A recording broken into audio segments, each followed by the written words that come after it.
Was it last winter or the winter before? On the edge of the sidewalk, two snails copulating, private, quiet, small.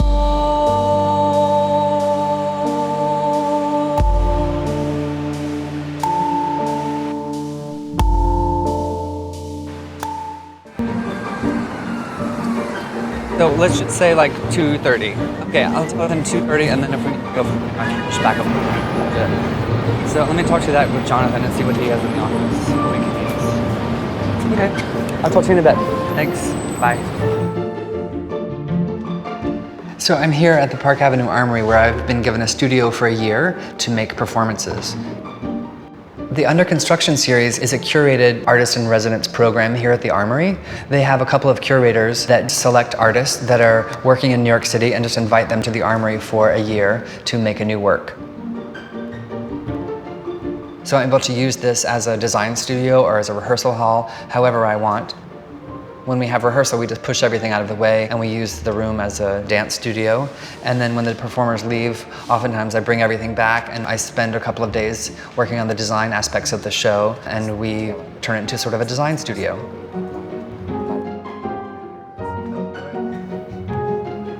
My process is sort of a big, mad mess in a way. I mean, physically messy, like the room is oftentimes a huge mess, but also in my brain, there's all these things happening. There tends to be a lot of people in the room with me, design assistants, as well as performers, as well as production people. That's just how I work. I don't write a play and then figure out how to produce it. I write the play as I'm producing it, as I'm designing it, as I'm directing it. So it all just happens at the same time. Right now I'm just building the piece. So at the end of this month, we'll have a public presentation for invited guests only at the Kitchen, which is a performance space in Chelsea. And all of these little small cells that I've been working on in the Armory studio, this catalog of movement sketches and this catalog of ideas, I'll be able to take to the Kitchen and start putting them together and figure out how they work together and if they work together. I'm working on this new play, Elijah Green, and that is the name of one of my closest friends' oldest child. He's about 11 years old now. He's just sort of becoming a man now, and he's asking these bigger questions about life and existence. And at the same time, I was thinking of making this play, which was about life and existence. So I was talking to him about it one day, and I was just like, I should just name the play after this kid, Elijah Green. So I did. Before the prologue happens, there's sort of like a pre-show moment where everything's in silence and we basically have this voiceover. We have a sound test of it. So all of these voices from all the performers are laid on top of each other, saying the same text. So it sounds like this kind of non-voice, but yet every voice. It's very strange.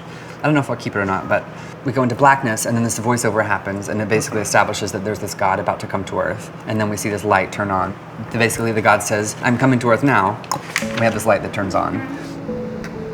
My work tends to involve some kind of transient person or spirit that transcends its own time and place.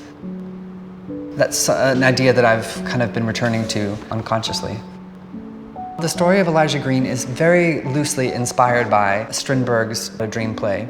There's this spirit that lives in heaven and that is wondering why humans complain so much. In order to answer that question, this God comes down and makes herself manifest in human form, has an experience, and then goes back to the heavens. That's Strindberg's version, but I haven't read that play.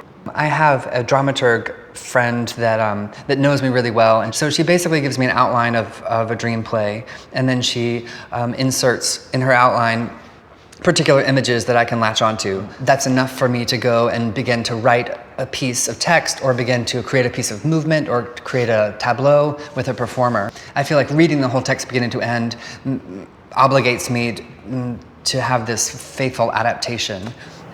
So in my version, we have these 8 principal performers that are all sort of on stage at the same time.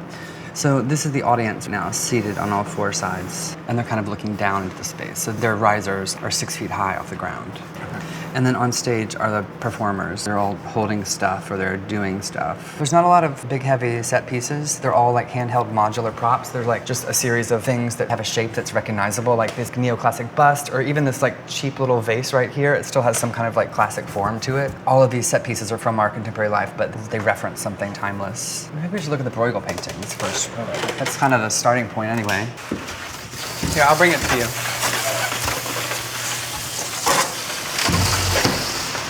So this is like the starting point for this like whole visual world. So you can see that it's much like a Where's Waldo painting where you have no idea what to focus on until we have Andrew's vision is so precise. He thinks on a very big scale for the types of venues and the resources that we have. So it's about how to make his vision fit, because he's not just the director, he's also the writer, he's the designer. He works a lot in fashion, so he has a very clear sense of how he wants things to look.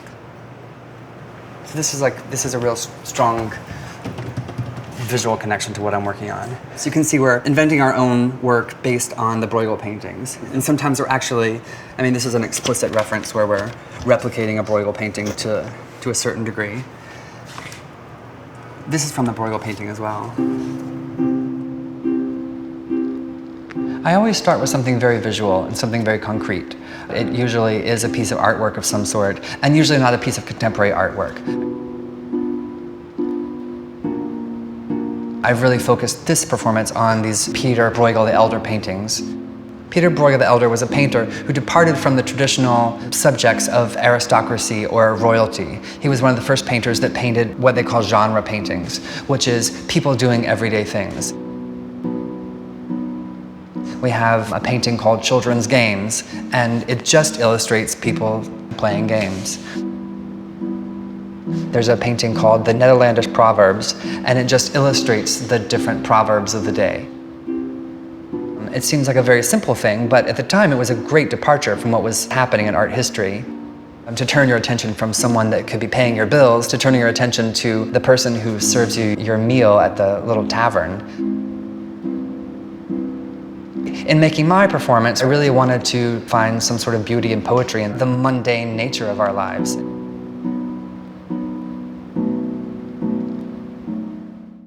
So I love these Bruegel paintings, but they're all just a bunch of Flemish white people. And I love the idea of them, but I wanted my performance to, of course, reflect my reality. So I wanted to populate the stage, much like Bruegel populates his canvases. I wanted to populate with the stage with my contemporaries and see what kind of relationships can emerge. Pulling different people from different performance backgrounds, combining an opera singer with a Broadway dancer, and everyday people into the performance as well. The local priest of my church in Brooklyn is going to be in the play as well, and he's not a performer, he's just a priest. My mom is coming in from Nashville, and she's going to be in the play, so she might iron her shirt for 20 minutes, and then she might go do a prayer for 15 minutes, and then she might go peel a potato for 15 minutes. It's much like going into a city building, and everyone is related to that building, but no one's related to each other, or going to a subway station, and everyone is related somehow because you're getting on the subway, but you really have no connection to each other.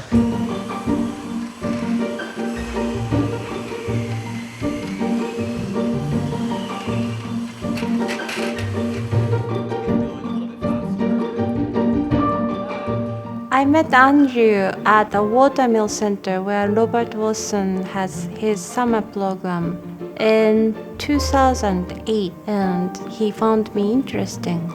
He asked me to be in his play, and ever since we have been collaborating. I'm a writer and performer. Andrew emailed me and said that he wanted to meet with me and talk about the possibility of writing a role for me. I said that sounded like fun, and that's how I wound up being in this very strange play. Andrew picks actors and collaborators based on the alchemy that he wants in the room, having as diverse a group as possible, not just in terms of ethnicities and cultures, but also in terms of age. It's kind of a beautiful thing to watch this world of so many different energies colliding. So right now I'm in a musical called An American in Paris on Broadway, and so I've been working here pretty much 10 to 6, and then I'll go and do my show at night.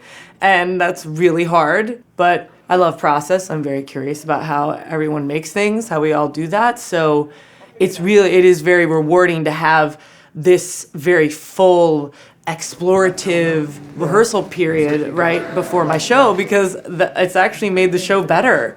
Like, I feel more inspired to do my show.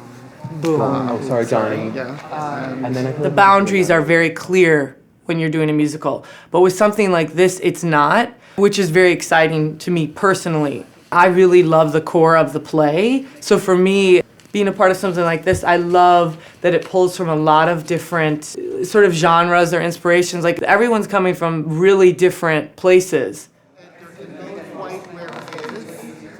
My character comes in at the end of the prologue. She's the only one that's pulled in on a carriage, so to speak. She's kind of fancy.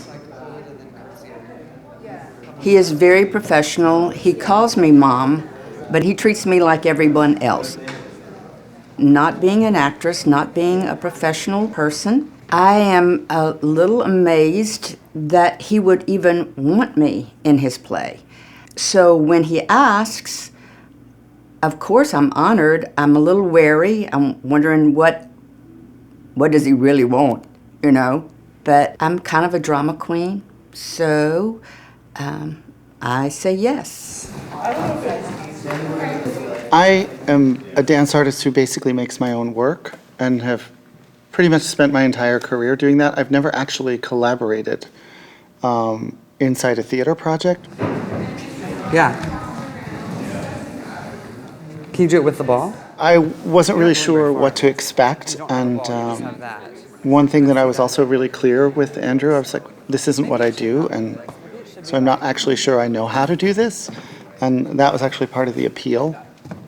I have very little experience working with people who have different kinds of physical training, and particularly I have very little experience working with actors who may or may not have certain kinds of spatial awareness skills or rhythmic skills or skills about time. So it's been an interesting and also really challenging process to try and figure out, well, like, how do I make something that I'm interested in that they're also capable of doing?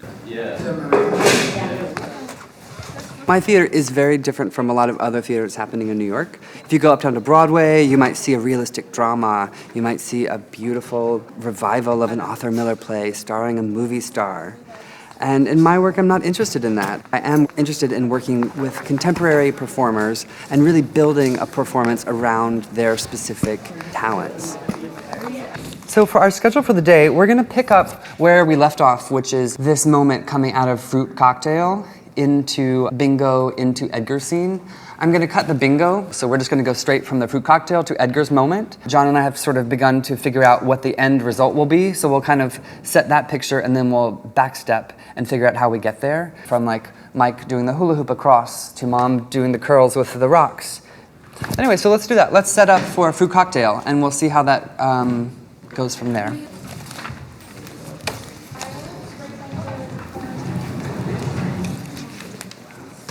I'm your new neighbor. Did I catch you at a bad time? Would you like some fruit cocktail? Yes. Pause. Yuki, why don't you ask the group as well, would you like some fruit cocktail? And then everyone can say yes and then go. Would anyone like some fruit cocktail? Yes. Edgar, can you go stand on that little pink square there at C2? That little pink mark at the intersection, yeah. The light goes out of Stuart as soon as he turns. We're in darkness now. I don't know what he sees. And as soon as things kind of clear out a little bit. He writes this character. The light It has goes on my Edgar. name on it, but it's him. I love his writing. I think that he is just a really fascinating writer. My character is named Edgar. Edgar seems like a lonely person. He likes to hold people's hands. He seems very perplexed by the play, and he seems to be filled with woe at the prospect of aging. I don't know whether it's Andrew's perception of me. I don't think so. I think Andrew, through all the characters, is just trying to express certain aspects of being human. It's a little bit odd. It's the first time I've had this experience where I'm not playing someone else, nor am I playing myself, but it is my name that I respond to on stage. My character, like all of the characters in this play, loves, has fear, has anger, is human. She is Helga, and she's also you, and she's me too. Andrew said to me, I'd love for you to be in this piece, and I love working with performers who I can muse off of. I think that with every single one of us, he found a way in to something that we don't necessarily know about ourselves, or a thing that we don't often reveal. Great. We're making progress. It's good. Go, please. I don't even have a glass to put upon you. It's just me here. I don't even have a simple martini glass. This place sucks. We're all playing a heightened version of ourselves. In the show, I'm Tanya Selvaratnam, but the arc of my story is very different from my own personal one. I try being Satan. I try being this glamour girl wearing this very extravagant wig, and then finally I turn myself into a table, because a table has no slippery emotions, and so there's no conflict. Yes! I'm not afraid of anything when I'm like this, Edgar. Human emotions can sway me no longer. Nothing can hurt me. I went to Harvard University. I punctuate the end of a line by saying, I went to Harvard University in an extremely obnoxious way, and that is one of the aspects of my storyline that is true, because I did go to Harvard University, but it's like poking fun at myself, and Andrew pokes fun at himself. He has a real sense of humor about himself and also the art of theater making. The resources that we have to make this work, it's kind of ridiculous. I don't know who's gonna wear it. I'm just making a bunch of single pieces that I like, and then we'll figure out who wears them and when. We should try a dress on someone actually today. Some of the fabrics are like hand painted, and some of them are African prints.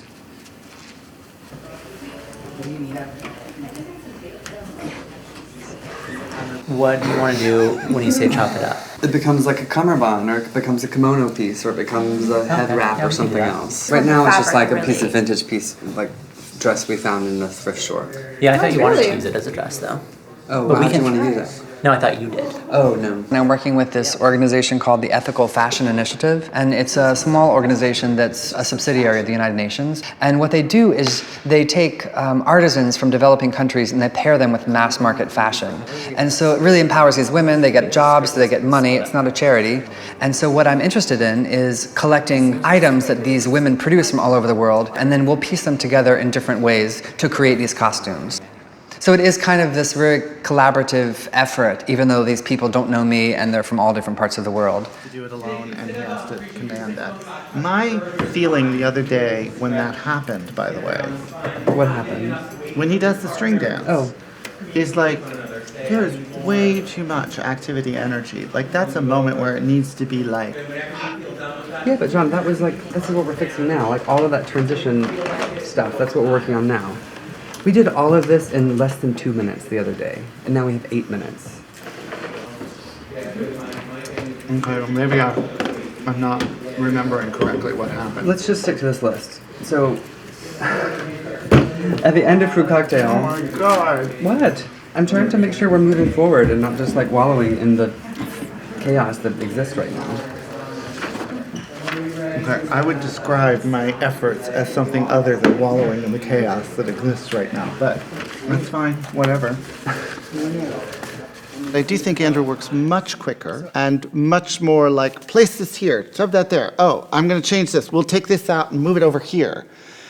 And immediately my sense is calculating the myriad of different rippling effects that will move out from that kind of a really quick change. So it's akin to, like, if you're really used to working with sandpaper as kind of your tool and very finely, like, shaving off light things, and then you get in a collaborator who really likes to work with a chainsaw. So the tricky part is to find the space where that difference of viewpoint and difference of skill set becomes an asset rather than just a stumbling block where you're constantly fighting one another. Half hour, you guys.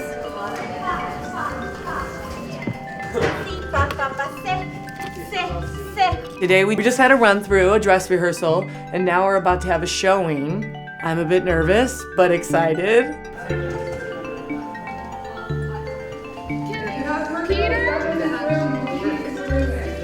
We have to preset these tables.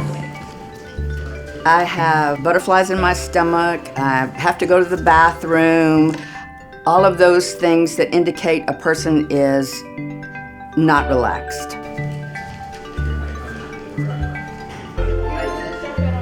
I just jumped into that because I have no idea.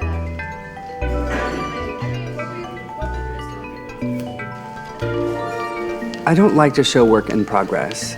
I'm really someone who likes to finish a piece, and then once I know what it is, once I know what I like, then I can put it in front of an audience, and then go from there. I'm really not someone who usually prefers to have a process of public showings throughout the creative process. But in this particular instance, it just made sense logistically, practically, for that to happen.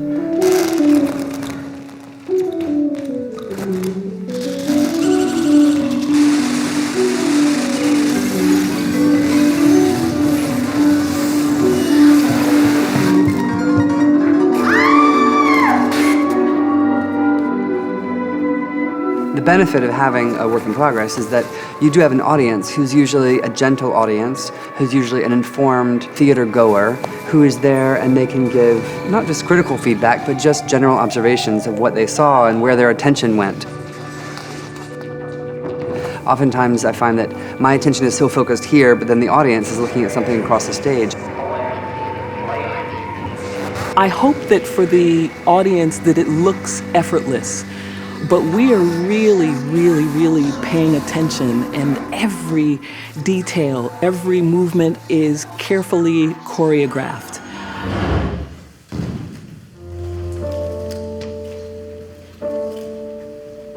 You need a lot of energy, a lot of physical energy and a lot of emotional energy for this work.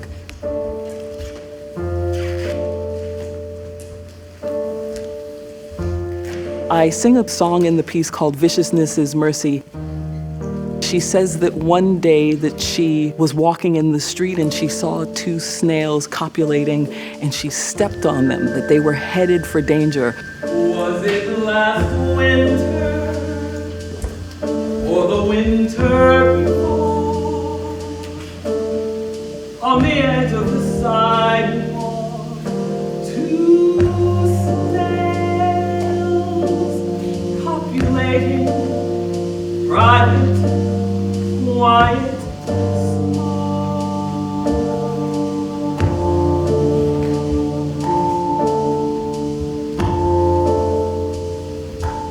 they were headed for danger.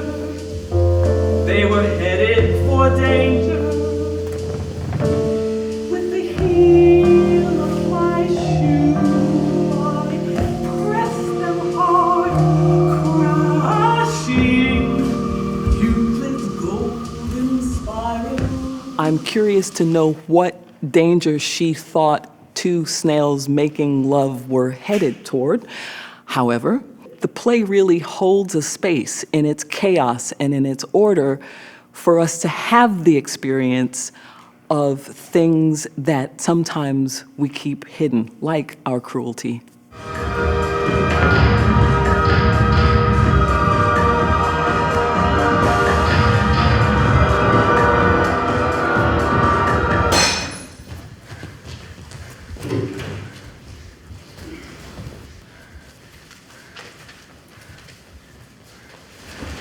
was just sitting here thinking, you know, how did I even get involved in this universe? It just happens.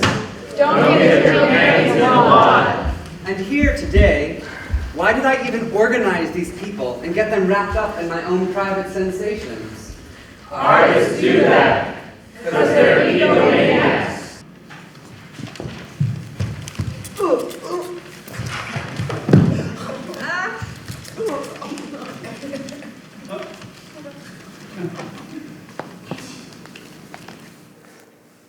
I killed myself in the play because the play ended up being about me. The play started out as one thing involving a group of people, and over the course of a few months, it evolved to just be about me and my life. And so at some point, it made sense for me to actually enter the piece, and then it made even more sense that someone that I had orchestrated to be there murder me. Sometimes these things happen, you know? A feeling. And then suddenly, there's so much inside that it forces its way out. You know, it's kind of like walking around with your pants down. It's like there's not much that you can hide at that point. There's an audience there, and they're expecting a performance to a certain extent, even though this morning I changed multiple things. So it's kind of a little bit of an arbitrary point to enter the process, but it is, it's necessary.